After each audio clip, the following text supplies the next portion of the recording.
About 100 years ago, this big organization with many branches, they wanted to rule the world basically using Britain as a nucleus of a system, an embryo, which also was going to be joined with the US under the Anglo-American establishment, wrote about the kind of culture and the changes of culture over a 100-year period that they would actually design, implement and bring in.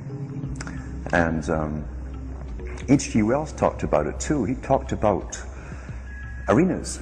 He says arenas could be put up across the world for sports, for instance. Now at that time, sports was something that children, school children were into. Adults became adults and got onto adult things. So it was unimaginable at the time that people could actually believe that there was even a need for adult sports and entertainment, never mind having arenas built across the world. But he said we can do this and foist basically a sports culture for the males using a tribal system. We're all tribal to an extent. That's why we even bother to vote for a tribal leader. This is well understood. That's why we're supplied with these leaders. And because the average man was to become more disengaged from his own destiny as the expert class arose, it was decided that the males would get their outlet basically,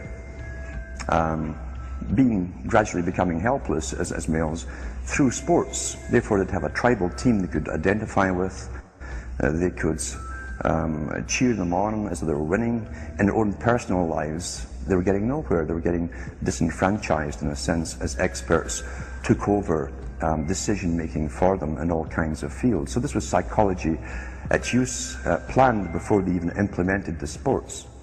That's why they pay athletes these fantastic salaries. I was listening to the radio the other day. They just contracted to pay one player on one team $6 million a year. Can you believe this?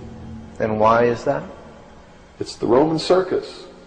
What does the emperor do when the people become restive, and when the people are asking questions, and when the people don't like the policies of the emperor? He sends them to the circus. He creates a circus. He builds a giant coliseum.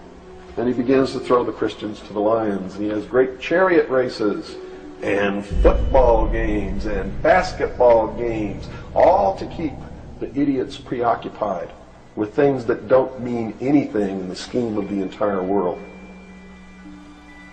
so that they don't have the time to learn what the truth is, so they don't ever get smart enough to learn how they're being manipulated, so they don't ever question the emperor. That's why they pay a player on a football team or a baseball team $1 million or $2 million or $3 million a year. It is the Roman circus. I know men who don't know anything in the world except who plays third base for the Mets, and they think that's a great accomplishment. And they meet and pat each other on the back and bond and go have cocktails and talk about what this guy that plays third base for the Mets did in last night's game. It's sad. It's really sad.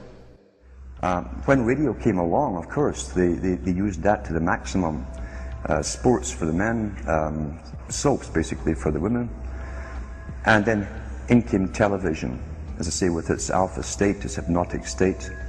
And sure enough, around the 1960s, really 50s and 60s, it took off. It really took off, and men became glued on Saturday nights to the sports shows. A culture industry which is called by its own the culture industry. The Soviet Union had a department called the culture industry. Their actors and directors were called the cultural leaders, because they would, like a computer, people are like computers, all you have to do is keep giving them new updates every so often, and you can change an entire country or a nation or a block of nations. We're all getting the same upgrades at the same time along certain paths. Today we call it political correctness. Most people want to belong to their peer group. They want to be the same as everyone else when it comes to opinions. In fact, they judge their own personal sanity by bouncing ideas off their neighbours and friends who will answer back and agree on these same topics in kind. It doesn't matter if the topics or what you're getting are facts or utter nonsense, as long as everyone agrees at the same time. You'll say, well, I'm sane, and your friends will all agree because they've had the same information given to them. If it's on TV and a famous face says something, then it must be true. He doesn't have to show you facts or anything else. You've been brought up with these faces. That's why they keep these guys on television into their 70s and 80s. You've grown up with this father figure who's on television every night at 6 o'clock, in your house, in your room, staring right at you. And he's a father figure. Would he tell you a lie? So you naturally never suspect him. And this same man will lead you through new topics. He'll introduce experts on the topics. They'll have a little summary at the end of every talk, and you are now left with the conclusion that's presented to you. You don't arrive at it, it's given to you, and it's good enough for you. We're programmed today perfectly, just like machines.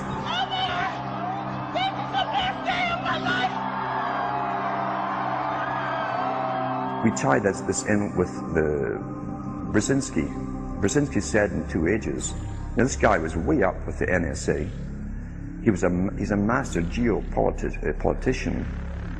He admits he works in 20, 50-year periods to do with geopolitics in other countries. But he said himself, the public will shortly be unable to think or reason for themselves.